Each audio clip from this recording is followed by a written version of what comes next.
mbere yo kuvuga ku by'abasirikare ba Afurika y'Epfo bakiri i Goma mu ntara ya Kivu y'Amajyaruguru muri Repubulika ya Demokarasi ya Kongo, reka tubanze tuvuge ku birimo kubera i Bukavu. Abatuye uyu mujyi wa Bukavu ni mu ntara ya Kivu y'Amajyepfo muri Repubulika ya Demokarasi ya Kongo bakomeje gukusanya intwaro zatawe n'ihuriro ry'ingabo z'iki gihugu bakazishyikiriza umutwe witwaje intwaro wa M23, umutwe ugenzura uyu mujyi uyu munsi.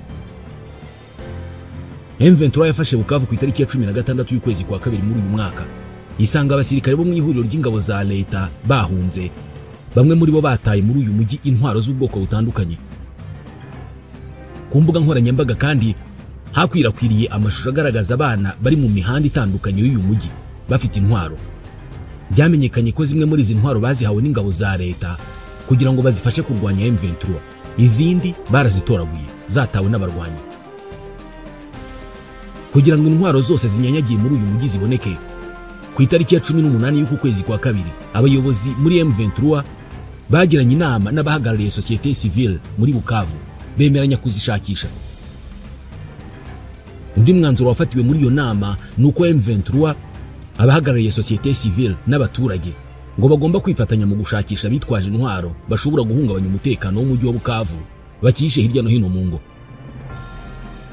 Hari umumotari witwa Sadiki wabwiye radio mpuzamahanga y'Abafaransa RFI ko we na bagenzi be ngo bakusanyije intwaro 180 z'imbunda zakoreshwaga n'abana muri Bukavu. Asobanura ko nyuma yo kuzishyikiriza M23 mu kigo cyitwa Sayo ngo uyu mutwe wabahaye ishimwe. Ati natwaye mu kigo cya Sayo intwaro 180 twakusanyije zakoreshwaga n'abana. Ati twari itsinda ry'abamotari maze M23 iha buri wese umufuko w'ifu y'ibiro 25 nk'ishimwe. Pasteur Albert Migabo Nyagaza we yavuze ko we n'abandi bayobozi bo mu duce tw'Ibukavu ngo bakusanyije imbunda 200, amabombe, amasasu, radio z'abasirikare n'impuzankano za gisirikare babishyira M23 mu kigo.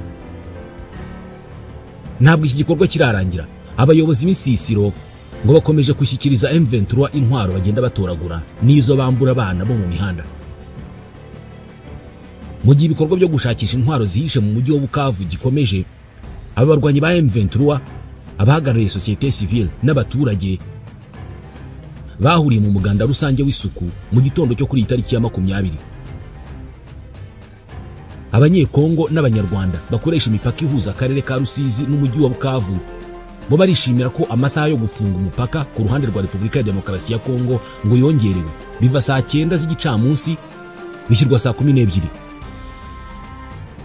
Izi mpinduka zatangiye ku itariki ya 19 y'uku kwezi kwa kabiri, zibaye nyuma y'uko umujyi wa Bukavu uherutse kwigarurirwa n'umutwe wa M23 mu ntambara bagihanganyemo n'ihuriro ry'ingabo za Repubulika ya Demokarasi ya Kongo. Ni impinduka zanyuze imitima y'abakoresha imipaka, by'umwihariko abakora ubucuruzi buyambukiranya. Benshi bavuga ko gufunga umupaka saa 9 ngo byari bibabangamiye, ariko noneho kuva hashyizweho saa 12 ngo ni byiza cyane. Umunyekongo azajya abona uko yambutse ibicuruzwa yaranguye mu Rwanda. Ikinyamakuru igihe.com cyavuganye n'umushoferi utwara ibicuruzwa biva mu kibaya cya Bugarama bijya Bukavu yitwa Bagaza Jean Baptiste. Avuga ko bishimiye kuba umupaka uhuza Bukavu na Rusizi ugiye kujya ufunga saa 12 z'umugoroba. Ati twageraga mu isoko mu Bugarama hari imizigo ihari bigatuma tutayipakira kubera gutanguranwa n'amasaha. Ati hari n'ubwo iyo mizigo wayifataga ukayirarana kandi wagombaga kuyijyana igacuruzwa. Ataho bongereye amasaha rero urumva niba bazajya bafunga saa 12 saa 7 wapakira ibitashobokaga mbere. Uyu mushoferi avuga ko yaraye muri Repubulika ya Demokarasi ya Kongo inshuro 3 bamufungiyeho umupaka kubera ko saa 9 zamugereyeho ataramara gupakira. Hari witwa Munyemana Egide ukora akazi ko gukanika amakamyo we wabwigihe.com ko yajyaga ajya gukanika amakamyo mu mujyi wa Bukavu saa 9 zagera kiriyo bikaba ngombwa ko arara mu icumbi kandi afite umugore n'abana yasize mu Rwanda. Mu mwaka wa 2020 ubwo icyorezo cya COVID-19 cyadukaga nibwo Repubulika ya Demokarasi ya Kongo yagabanije amasaha yo gufungura umupaka ava saa 4 z'ijoro ashyirwa saa 8 z'amanywa.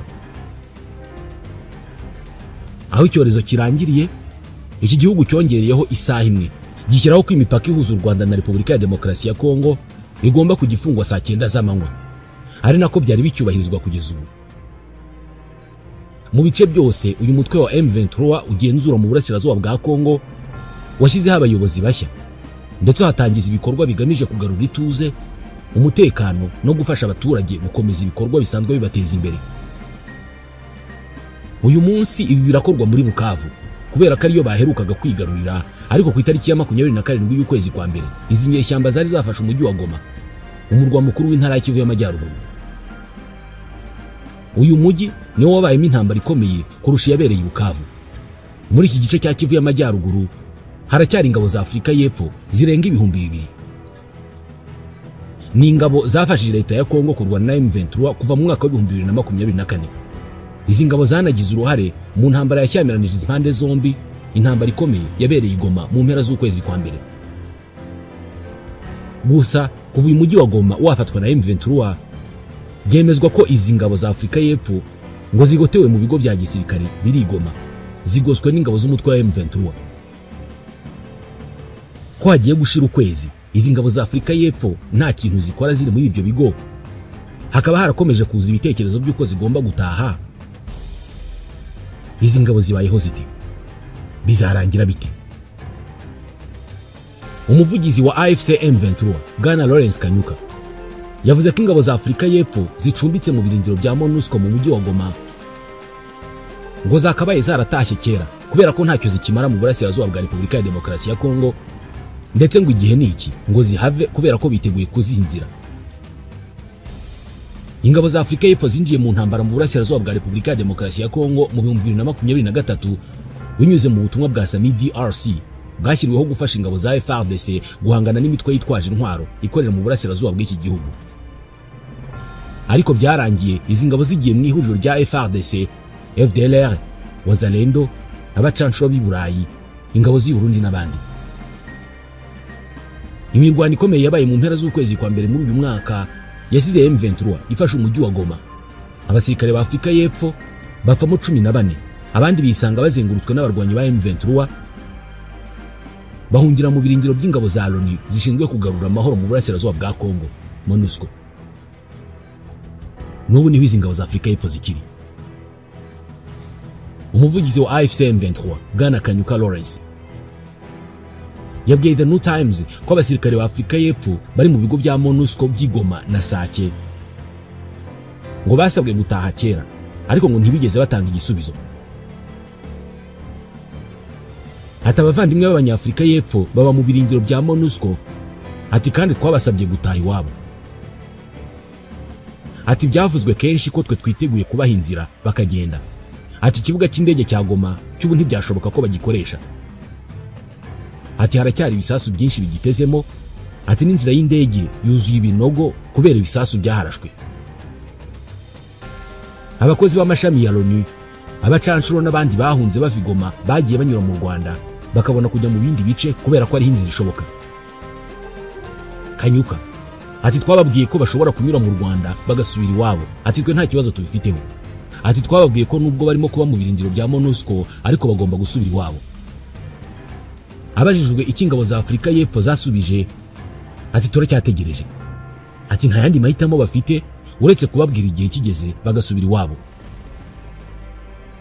Nyuma y'amasasu yarashwe mu Rwanda mu mpera z'ukwezi kwa mbere muri uyu mwaka agahitana abasivili 16, abandi 177 bagakomereka n'ibintu byinshi bikangirika, u Rwanda rwamenye amakuru y'uko ihuriro rya FARDC, FDLR, Wazalendo, ingabo za Afurika y'Epfo n'ingabo z'u Burundi ngo bari bafite umugambi wo gukomeza icyifuzo cya Perezida Tshisekedi cyo kugaba ibitero ku Rwanda no gukuraho ubutegetsi buriho. Afurika y'Epfo yohereje muri Repubulika ya Demokarasi ya Kongo abasirikare barenga 2900 bari bagiye mu butumwa bwa SAMI DRC. Bamwe mu bagize inteko ishinga amategeko ya Afurika y'Epfo mu minsi yashize basabye guverinoma gucyura ingabo z'igihugu cyabo kubera ko basanze zirimo gupfira mu ntambara irwanwa mu nyungu za Perezida Cyril Ramaphosa aho kuba gushakira amahoro Afurika. Ingabo z'umuryango wa Afurika y'Amajyepfo SADC ziri mu burasirazuba bwa Repubulika ya Demokarasi ya Kongo ziratabarizwa kugira ngo zicyurwe bitewe nuko ngo nta cyizere cy'uko zizafashwa vuba.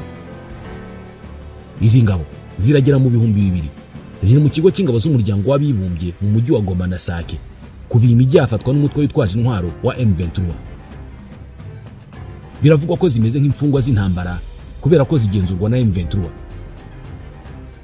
Umuvugizi wa M23 Lawrence Kanyuka yavuze ko izi ngabo ziganjemo iz Afurika y'Epfo zikwiye gusubira mu bihugu zaturutsemo ntizizongere kwifatanya n'iza Repubulika ya Demokarasi ya Kongo muri iyi ntambara.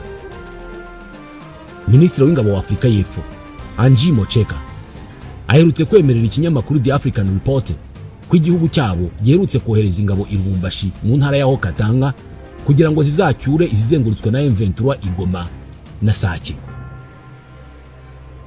Nkuko byagenze mbere yo gucyura imirambo y'abasirikare 14 ba SADC bapfiriye muri Repubulika ya Demokarasi ya Kongo, Minisitiri Mocheka yasobanuye ko kugira ngo M23 irekura aba basirikare ngo hazabaho ibiganiro, kandi kugira ngo batahe iwabo ngo birasaba umwanzuro wa SADC.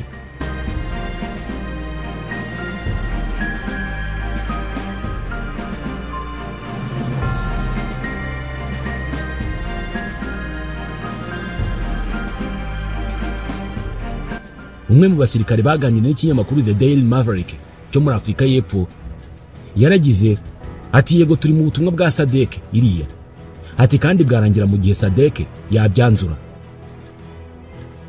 ati ariko ntacyo bifasha abaheze Igoma na Sake badashobora gukurwayo hatabanje kuba ibiganiro na M23, ati ni ibintu bibiri bihabanye. Mu muhango wo gusezera ku basirikare bapfiriye muri Repubulika ya Demokarasi ya Kongo, Perezida Cyril Ramaphosa wa Afurika y'Epfo yaciye amarenga ko ubutumwa bw'ingabo za SADC buzakomeza mu gihe umutekano utaraboneka mu burasirazuba bwa Kongo.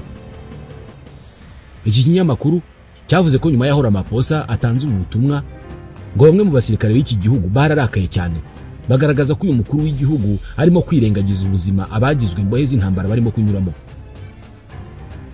Mu gihe ijambo rya Perezida Ramaphosa riteguza aba basirikare ko bashobora kutava muri Kongo, undi musirikare wavuganye n'iki kinyamakuru yavuze ko uburyo bagenzurwamo na M23 ngo buteye akaga, buteye n'ubwoba kandi burasebetse.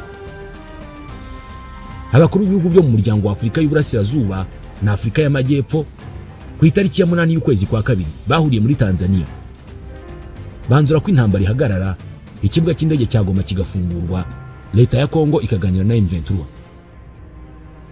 Bwana Kanyuka yasobanuye ko gufungura ikibuga cy'indege cya Goma abasirikare ba SADC bakabaye bakoresha bataha ngo bitashoboka bitewe n'uko imihanda yacyo n'iminara y'ubugenzuzi yacyo ngo yangijwe n'ihuriro ry'ingabo za leta. Bari banzuye ko mu minsi 5 abagabo bakuru b'ingabo zo mu muryango wa Afurika y'Uburasirazuba n'umuryango SADC bazahura bagakora raporo y'uburyo iyi myanzuro izubahirizwa mu rwego rwa gisirikare. Gusa bivugwa ko abagabo b'ingabo batigeze bahura kubera impamvu zitamenyekanye. Umuvugizi w'ingabo za Afurika y'Epfo Sifiwe Dlamini yabajijwe impamvu inama y'abagabo bakuru b'ingabo yagombaga kubera muri Zimbabwe itabaye, asubiza ko ibyo byabazwa ibiro by'abanyamabanga bakuru ba EAC na SADC. Ati ntabwo ndi umuvugizi w'iyi miryango yombi. Byari byarateganyijwe ko raporo abagabo bakuru bagombaga gukora bari kuyishyikiriza ba minisitiri b'ingabo bo muri iyo miryango, nabo bagahura mu minsi 30 kugira ngo babyemeze. Mu gihe iyubahirizwa ry'imyanzuro y'inama ya EAC na SADC rikomeje kugenda gake, icyizere ku basirikare ba SADC baheze Igoma na Sake nacyo kirakomeza gukendera. Inama y'abagabo bakuru yashoboraga kugena hazaza habo. Mu bishoboka bivugwa mu gihe abasirikare ba SADC baguma mu bugenzuzi bwa M23, imishyikirano idatanze umusaruro harimo kuba Afurika y'Epfo ishobora kwifashisha ingabo ziri hagati ya 700 na 800 iherutse kohereza Lubumbashi kugira ngo zibabohore ku ngufu. Ibi nabyo byaba n'intambara ikomeye cyane muri Goma na Sake. Bamwe mu bakora mu nzego z'umutekano mu Burundi bemeje ko ku itariki ya 5 y'uku kwezi Afurika y'Epfo yohereje abandi basirikari n'intwaro i Bujumbura. Gusa icyabajyanyeyo ntabwo cyahise kimenyekana nubwo gihuzwa n'intambara yo mu burasirazuba bwa Kongo. Byemezwa ko aba basirikare n'ibi bikoresho ngo bari bagiye kugana i Bukavu, ariko abarwanyi ba M23 ngo bababuza kwinjira. M23 nayo igaragaza ko yiteguye guhangana n'uwari we wese wagerageza kwifatanya na leta ya Kongo mu kuyirwanya, ndetse yeruye ko ifite umugambi wo gukuraho ubutegetsi bwa Perezida Felix Tshisekedi igasubiza Repubulika ya Demokarasi ya Kongo ku murongo mwiza mu rwego rw'ubukungu, umutekano n'imibereho y'abaturage. Mu gihe umusanzu leta ya Kongo yahawe n'ibihugu bitandukanye birimo Afurika y'Epfo Uburundi ndetse n'ibindi utarimo kwihutisha ibintu, leta ya Kongo yagerageje gusaba ubundi bufasha muri Chad. Gusa abanyapolitike bo muri Chad bakomeje kwamagana igitekerezo cyo kohereza ingabo z'igihugu cyabo mu ntambara ikomeje mu burasirazuba bwa Kongo, ishyamiranyije ingabo za Kongo n'umutwe wa M23. Perezida Felix Tshisekedi amaze iminsi asaba mugenzi we wa Chad, Marshal Mahamat Idriss Deby, ko yamwohereza abasirikare bo kumufasha kurwanya umutwe witwaje intwaro wa M23. Uyu muperezida wa Chad aherutse gutangaza rwose ko ashyigikiye leta ya Kongo, abaturage ba Kongo na Perezida Felix Tshisekedi. Ndetse mu minsi mike ishize, Perezida Felix Tshisekedi yohereje intumwa yihariye muri Chad gusaba ubwo bufasha bwa gisirikare.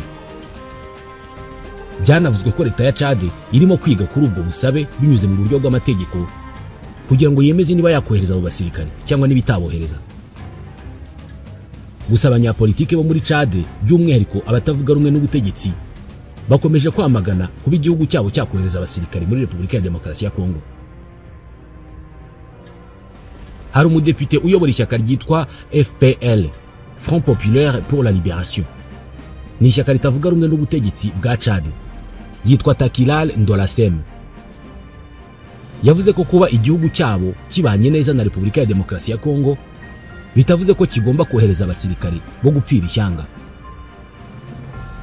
Yibukije Perezida Mahamat ko Repubulika ya Demokarasi ya Kongo ifite abaturage benshi, bityo ko yakabaye itozamo abasirikare bayifasha kurinda igihugu aho kugira ngo ibasabe Chad, igihugu gituwe n'abaturage batarenze miliyoni 30. Ati ntabwo bikwiye kohereza abanya-Chad kugira ngo bajye gupfira muri Repubulika ya Demokarasi ya Kongo. Ati ntabwo bishoboka bwana Perezida, kubera ko twebwe turi miliyoni nke ku butaka bufite ubuso bwa kilometero kare miliyoni n'ibihumbi 284. Nyamara muri Kinshasa ni miliyoni 20, muri Kongo yose ni miliyoni 140. Kubera iki twabapfira? Uyu munyapolitike yasobanuye ko ubutegetsi bwa Chad nabwo ngo bwahanganye n'imitwe yitwaje intwaro imyaka myinshi, kandi ko batigeze bahamagara amahanga kugira ngo aboherereze ingabo zo kubafasha kuyirwanya. Yamenyesheje Perezida Mahamat ko akwiriye kwirinda kugira uruhande abogamiraho, agashyigikira imyanzuro y'amahoro yafashwe n'abakuru b'ibihugu byo muri Afurika. Iyo myanzuro irimo ko leta ya Kongo iganira na M23. Gusa leta ya Kongo yavuze ko itazigera iganira na M23.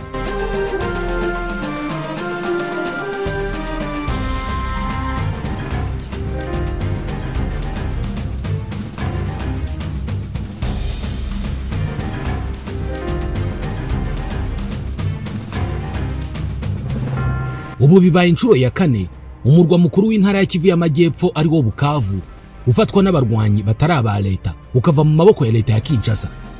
Izi nshuro enye zose uyu mujyi wazigaruremo mu myaka 65 iki gihugu kimaze kibonye ubwigenge. Ku nshuro ya mbere umujyi wa Bukavu ugenzurwa n'abandi basirikare batari aba leta wisanze mu maboko y'abarwanyi b'umucanshuro Colonel Jean Shikarame.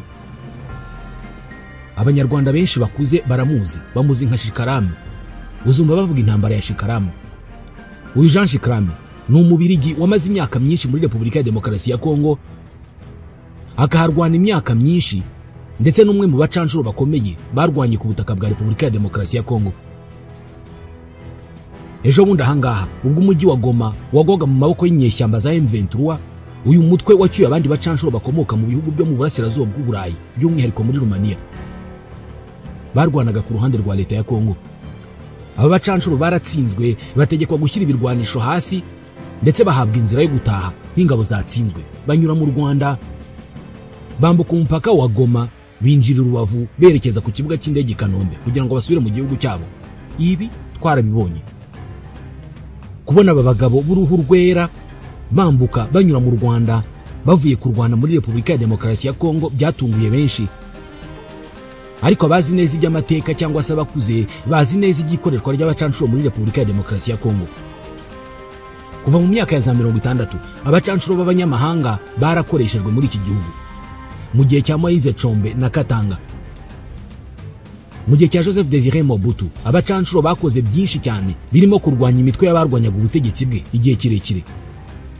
Yabiyambaje kenshi kugeza ubwo banarwaniraga leta ya Kongo mu gihe cy'intambara yiswe ya mbere ya Kongo, ubwo inyeshyamba za AFDL za Laurent Désiré Kabila zarwanaga na leta ya Kongo yitwaga Zaire icyo gihe.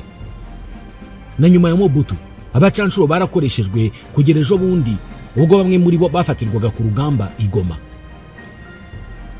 Mu bacanshuro baciye muri Kongo umwe muri bo wamenyekanye cyane ni wa mugabo twavugagaho mu kanya, Colonel Jean Shikarame, abanyarwanda bise Shikarame. Uyu nguyu yanakomoweho izina ry'intambara bisi ya Shikarame muri Kongo. Uyu mugabo n'abarwanyi be bigaruriye umujyi wa Bukavu mu gihe cy'ibyumweru 7 kuva ku itariki ya 10 kwa 8 mu 1967 banawurwaniramo intambara ikomeye cyane kugera bawirukanywemo ku itariki ya 5 kwa 11 mu 1967. Iki gihe uyu mucanshuro yahungiye mu Rwanda.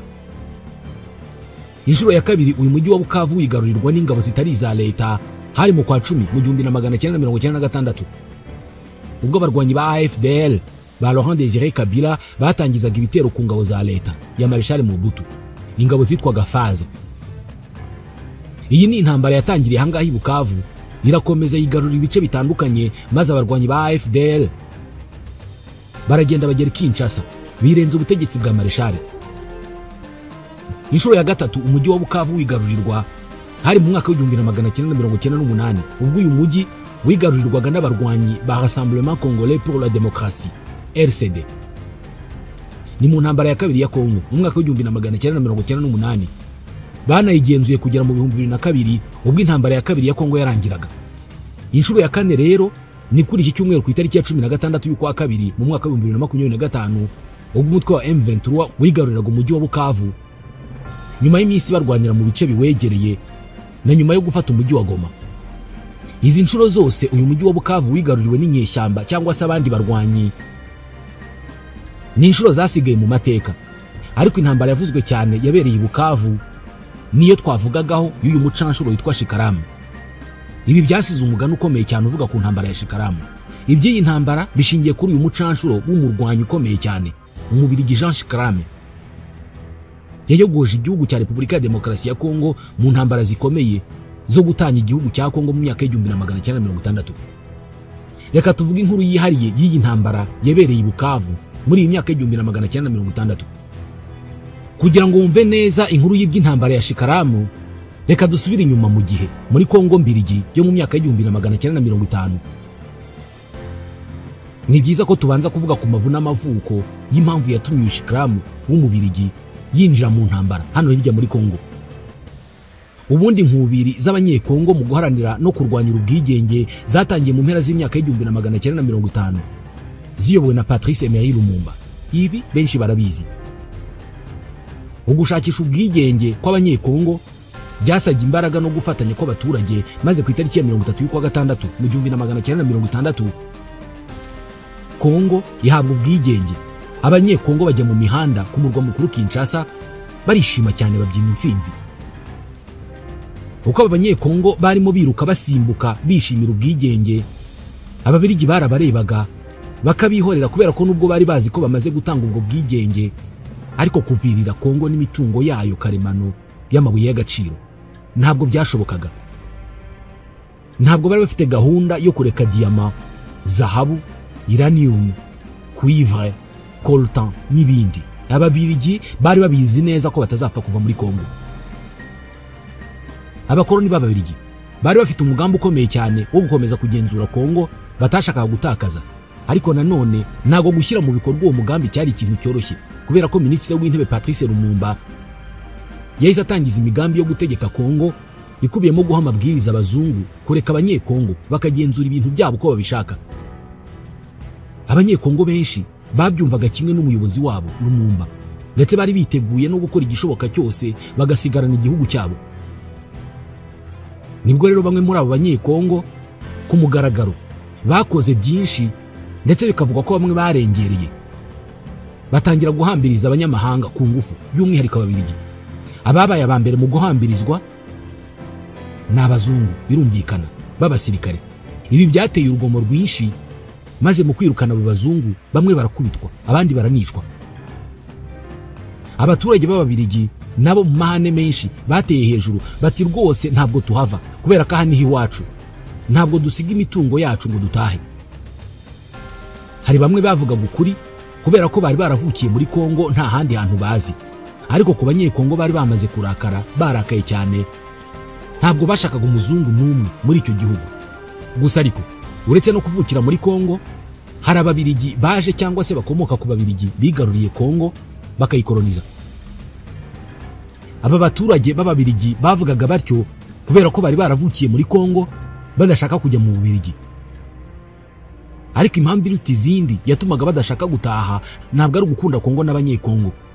Ikibazo cyari umutungo kamere wa Kongo batashakaga gusiga, kandi n'igihugu cyabo cy'Ububiligi cyari kibashyigikiye kubera ko cyahise kinohereza ingabo zacyo muri Kongo ngo zirinde abo baturage b'ababirigi. Mu mibare ikomeye rero nibwo ababirigi bakoze ibishoboka byose bashaka ko bakomeza kugenzura igihugu cya Kongo, ariko cyane cyane imitungo yacyo. Ni muri urwo rwego ku itariki ya 11 y'ukwa karindwi mu 1960 ababirigi bashyigikiye Moise Tshombe atangaza ko intara ya Katanga yiyomoye kuri Kongo kwishaka kwigenga. Maze nawe ako kanya ababirigi n'abandi banyamahanga batandukanye bazinga ibyabo bigira muri Katanga, ahari imitungo yabo myinshi cyane ndetse n'ingabo z'Ububiligi ziguma muri Kongo zirinze Katanga na Moise Tshombe mu nyungu z'abakoloni batashaka kurekura Kongo. Mu gihe kitari kinini ubwigenge bubonetse muri Kongo, ibintu byabaye akaduruvayo birazamba, maze Kinshasa Patrice Lumumba Emery wari minisitiri w'intebe abona neza ko ibihugu by'Uburayi by'umwihariko ababirigi bari bagiye gukomeza kugenzura Kongo n'umutungo wayo. Yabonye ko nta jambo ry'umunyekongo rizaba muri icyo gihugu, maze afata umwanzuro wo guha Kongo ikindi gihugu ngo nibura kiba ari cyo kigenzura umutungo wa Kongo, maze haba abafatanyabikorwa ba nyabo. Nibwo Lumumba yafashe umwanzuro yandikira Nikita Khrushchev wari umutegetsi w'ikirenga w'ibihugu byiyunze by'Abasoviete. Yifuzaga ko iki gihugu cyaba ari cyo kiza kumufasha kugenzura umutungo wa Kongo. Ahangaha Patrice Lumumba yashakaga ko Leta Zunze Ubumwe z'Abasoviete zakohereza abasirikari muri Kongo bagasubiza ibintu ku murongo, bagafasha Kongo kwikiza Uburayi. Ibi byemejwe ko Bwana Lumumba yarakoze ikosa rikomeye cyane mu gihe cy'intambara y'ubutita. Byemezwa ko ryari ikosa rikomeye kuruta ndi yose wari gukora nk'umuyobozi w'igihugu wo muri ibyo bihe. Byemezwa ko iri kosa ryari ryo kwicisha umuyobozi warikoze, nta kindi kirebeweho. Ni nako byanagenze, kubera ko iri kosa ryatumye Perezida wa Leta Zunze Ubumwe za Amerika General Dwight Eisenhower aha amabwiriza wari umuyobozi wa CIA Allen Welsh Dulles amabwiriza yo kwica Patrice Lumumba, kubera ko ngo yari atangiye kuba ikibazo ashaka kuzana amatwara ya gikomuniste muri Afurika by'umwihariko mu karere k'ibiyaga binini. Maze abanyamerika bafatanyije n'ababirigi ku bufatanye n'abanyekongo barimo Desire Mobutu na Tshombe Moise wategekaga intara ya Katanga bafata Lumumba, atabwa muri yombi ndetse akurwa Kinshasa, ajyanwe Katanga, abari naho yicirwa mu ijoro ryo ku itariki ya 17 y'ukwa mbere mu 1961. Moise Tshombe yahagarikiye yitwa rya Lumumba yibwira ko koko Katanga igiye kwigenga, ariko ntabwo ariko byagenze, kubera ko abanyamerika bari bamaze kwikiza uwari ubabangamiye ashaka guhindura Kongo igihugu cy'abakomuniste. Bituma badashyira imbaraga zihagije kuri Moise Tshombe no kwigenga kwa Katanga ye, maze uwo mushinga utangira gucumbagira, kubera ko nta mpamvu yuko Katanga yari kuva kuri Kongo, kandi abategetsi ba Kinshasa amabwiriza y'abakapitaliste barayumvaga neza, biteguye no gusangira umutungo wa Kongo n'ibyo bihugu birimo Ububiligi na Leta Zunze Ubumwe za Amerika. Ubwo imishinga yo kwigenga kwa Katanga yahisigwa mu mazi, bigumura Moise Tshombe. Moise Tshombe yahise yigomeka ku butegetsi bwa Kinshasa, kubera ko abanyakatanga babonaga ko nibaramuka bigenze bakagenzura amabuye y'agaciro bafite byonyine ngo nibyo byari kubateza imbere, ubundi Kinshasa ntigire icyo yongera kubabwira. Moise Tshombe yahise yitegura kwirwanaho Katanga ikigenga. Gusa umuryango w'abibumbye wayoborwaga n'uwitwa Dag Hammarskjöld wahise wohereza ingabo muri Kongo. Moise Tshombe yifashisha abantu bari bamuri iruhande mu nzira zo kwirwanaho kugira ngo agumane Katanga. Mu b'imbere yari afite hari harimo abazungu babiri b'abacanshuro, aribo Jean Crame w'Umubirigi n'uwitwa Bob Denard w'Umufaransa. Uyu Bob Denard yari yarohererejwe Moise Tshombe muri Katanga na leta y'Ubufaransa mu rwego rwo kumushyigikira mu masezerano yamenyekanye yakozwe na Jacques Foccart wagenzuraga politike z'Ubufaransa muri Afurika yo mu myaka y'1960. Ku rundi ruhande uyu Jean Scrame ubundi yari yaragiye muri Kongo mu mwaka w'1947 mu gihe mu Burayi hari hamaze kurangira intambara ya kabiri y'isi, ubukene ari bwinshi cyane, abanyaburayi babayeho nabi. Icyo gihe nibwo yagiye muri Kongo asa n'ugiye gushakisha imibereho cyangwa se ahinduye ikirere kugira ngo arebe uko yabaho neza. Uyu Jean Scrame ava mu Bubiligi yari afite imyaka 18.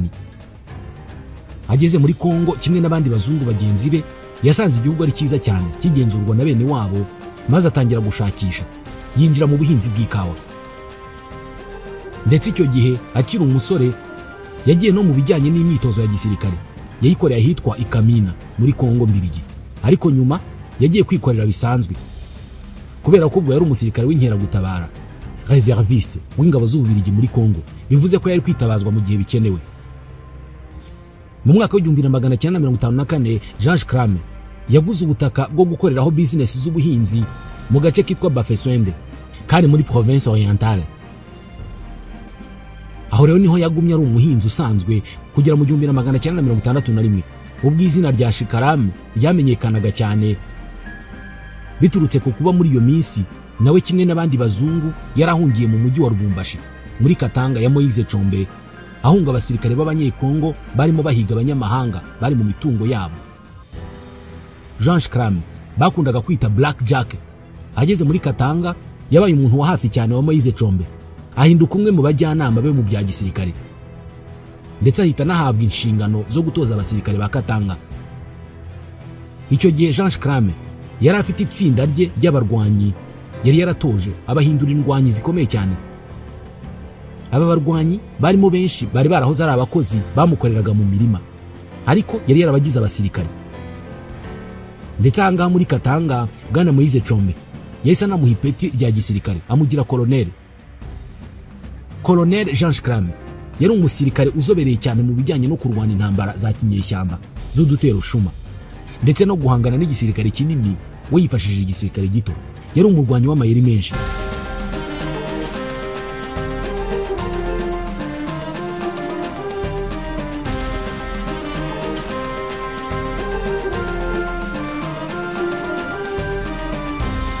Uyu rero Colonel Jean Scrame afatanije n'undi mucanshuro ukomeye witwa Bob Denard wagize uruhare runini cyane mu ntambara nyinshi muri Afurika mu ihirikwa ry'ubutegetsi bwinshi mu bihugu bitandukanye mu myaka ya za 60, yafashije Chombe guhangana n'ingabo za leta ya Kongo mu ntambara yo kurwanira kwigenga ku intara ya Katanga.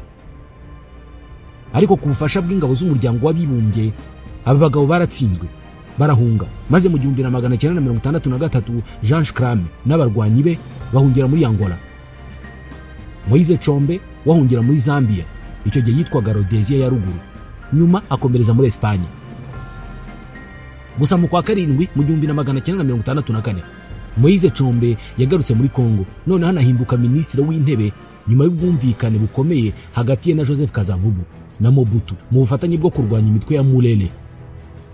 Yamenyekanye cyane nka Simba Rebellion, yari ishingiye ku matwara ya Patrice Lumumba Emery wari warishwe mu 1961. Moise Chombe amaze kuba ministre w'intebe yanahamagaje abari abasirikare ba Katanga bari barahungiye muri Angola nyuma yo gutsindwa, bagaruka muri Kongo bayobowe na Jean Scrame. Kugaruka muri Kongo kwabo ntabwo byari byoroshye, ntabwo baje batembera bisanzwe, kubera ko aba bacanshuro ba Jean Scrame bagarutse barwana. Bari bahawe ikiraka gikomeye na Moise Chombe ubwo ari ministre w'intebe. Aba bacanshuro bafatanya n'ingabo za leta ya Kongo baza barwana n'abarwanyi bari bagishyigikiye amatwara ya komuniste. Bari bahuriye mu mutwe w'abarwanyi witwaga Simba wari uyobowe n'uwitwa Pierre Mulele nari muvuzeho mu kanya. Kandi aba barwanyi bo muri Simba bafashwaga n'ibihugu bitandukanye byarimo leta ziyunze z'abasoviete, Cuba n'ibindi bihugu bitandukanye. Aba barwanyi bo muri Simba binavugwa ko banahawe ubufasha bukomeye cyane n'umurwanyi w'impindura amatwara umunya-Argentine Ernesto Che Guevara. Aba bacanshuro rero ba Jean Scrame bafatanije n'ingabo za leta bakubise inshuro abarwanyi ba Simba, barabirukankana cyane babakura mu mujyi wa Kisangani ndetse no muri Kasai. Nyuma yo gushushubikanya abarwanyi ba Simba Rebellion, Colonel Jean Shkrame ari kumwe n'abasirikare be yagarutse muri Kongo ajya kuba mu murwa mukuru Kinshasa. Aha rero shebuja Moise Chombe amaze kuba minisitiri w'intebe, Colonel Shkrame yaratuje rwose, aratunganirwa, ahinduka umuntu ukomeye, ndetse ajya no mu ngabo za Kongo anahamagara abacanshuro benshi baza aho ngaho muri Kongo, nawe arabayobora. Ndetse afatanye n'igisirikare cya Kongo cyayoborwaga na General Désiré Mobutu mu ntambara zikomeye zo guhangana n'imitwe y'abarwanyi yari ishyigikiye ibitekerezo bya Lumumba wari warishwe mu 1961. Imitwe yari ishingiye ku mitekerereze ya gikomuniste na gisosiyaliste, yari yiganje cyane mu burasirazuba bwa Kongo. Iyi ngiyi bahanganye nayo igihe kirekire. Rero Colonel Shkrame n'abacanshuro be bakoze akazi gakomeye cyane ko kwirukana iyi mitwe mu bice bitandukanye bya Kongo. Ibi byatumye Shkrame ahinduka icyamamare mu buryo bwihariye. Ariko ibi ngibi nabyo ntabwo byatinze, kuko mu mwaka w'1965 Moise Chombe wari waragaruye Jean Shkrame muri Kongo ntabwo yatinze ku butegetsi. Mu kwezi kwa 10 mu 1965 yagiranye ibibazo na Joseph Kasavubu wari president, bituma Kasavubu yirukana Chombe ku mwanya wa minisitiri w'intebe. Nyamara ishyaka rye ariryo ryari ryatsinze amatora mu kwezi kwa 3 k'uwo mwaka w'1965 rinafite imyanya myinshi mu nteko ishinga amategeko. Ibi rero byahise biteza akajagari mu butegetsi. General Mobutu wayoboraga igisirikare yarabirebye, arangije mu kwezi kwakurikiyeho mu kwa 11 mu 1965 ahirika ubutegetsi bwa Kasavubu, maze ashinja Chombe kugambanira igihugu. Chombe nawe afashamo, arahunga asubira muri Espagne. Ibi byahise biha Mobutu ubushobozi bwo kwitangiriza ubutegetsi bwe bwarambye cyane, maze nawe aburindisha inkota imyaka 32 yose, kugeza ahangamuwe n'ingabo za AFDL ya Laurent Désiré Kabila mu kwa 5 mu 1997. Ubwo rero ibya Colonel Jean Shkrame byari bisubiwemo, nawe yahise ayobora abarwanyi be b'abacanshuro n'abandi basirikare bakomokaga muri Katanga bava Kinshasa bagana mu bice bya Kisangani. Mu kwezi kwa 7 mu 1966 ubwo havugwaga inkuru z'uko Moise Chombe yendaga kugaruka muri Kongo, kandi ikaba byarashobokaga cyane, nibwo abasirikare b'abanyakatanga bagera ku 2000 bayowe n'abacanshuro na Jean Shkrame batangije ibitero ku mujyi wa Kisangani, ariko ntibyakunda, basubizwa inyuma, ntibabasha kwigarurira uwo mujyi. Hashize umwaka umwe noneho Moise Chombe yafashe umwanzuro wo kongera kugaruka muri Kongo, maze ku itariki ya 30 y'ukwa 6 mu 1967 ahaguruka muri Espagne ari mu ndege ye bwite jet privé agana mu gihugu cye, ariko indege ye ku bugambanyi bwa Mobutu n'ikigo cy'ubutasi cy'abafaransa DGCE irashimutwa. Aho kumujyana muri Kongo ijyanwa Alger muri Algeria, arafatwa arafungwa. Icyo gikorwa cyari kibayeho cyo gufata Moise Chombe cyatumye nanone abarwanyi b'abanyakatanga bagera ku 2500 n'abacanshuro bagera ku 120 bari bayowe na Jean Shkrame. Mu gitondo cyo ku itariki ya 5 y'ukwa 7 mu 1967 batangiza ibitero bikomeye mu ntambara ikaze ku miji ya Kisangani, Kindu na Bukavu. Bashaka kwigarurira imiji n'ibice biyegereye. Ahangaha bari bagiye guhangana n'ingabo zigera ku 32 z'igisirikare cya Kongo ya Joseph Mobutu. Iyi ntambara yari itangiye rero ni y'Abanyarwanda n'Abanyekongo bo muri ibyo bihe bise intambara ya Shikaramu. Ni intambara yatangijwe na Jean Shkrame afatanyije na mugenzi we Bob Denard kuva mu gitondo cyo ku itariki ya 5 y'ukwa 7 mu 1967. Yari igamije kwigarurira ibice bya Kongo byarimo Kisangani n'ibindi biyikikije byarimo n'uburasirazuba bwa Kongo. Uyu Jean Shkrame yashakaga kuhashinga igihugu cye cyigenga, akagitegeka uko abyumva n'uko abishaka. Ibi ntabwo yabikoze wenyine, kubera ko yari abishyigikiwemo n'igihugu cye cy'amavuko cy'Ububiligi n'Ubufaransa. Maze kuva kuri iyo tariki ya 5 y'ukwa 7 mu 1967 ahangana n'ingabo za Marshal Mobutu mu ntambara yasize izina rikomeye cyane mu mateka y'isi, aho Abanyarwanda bayise intambara ya Shikaramu. Abarwanyi ba Jean Shkrame rero bahanganye n'ingabo za Kongo birakomera. Amasasu acanamo hagati y'abarwanyi bari baritoje bihambaye, baritoje kurwana intambara za kinyeshyamba ndetse no guhangana n'ingabo nyinshi kandi ari bake. Ibi ni bimwe mu bintu Shkrame yarazobereyemo cyane, kandi akaba yari yaranabyigishije aba barwanyi b'abanyakatanga ndetse n'abacanshuro be. intambara yarakomeje, ibitero bihambaye by'abarwanyi ba Jean Crame birakomeza bigera ku itariki ya 10 kwa munani mu 1967. Colonel Crame yigarurira umujyi wa Bukavu awugumana ibyumweru bigera kuri 7 byose, maze ahita nahashinga ibirindiro. Ibice bya Kisangani, Kindu na Bukavu byamaze amezi 4 yose bigabwaho ibitero n'ingabo za Jean Crame ndetse zinigarurira ahantu hanini.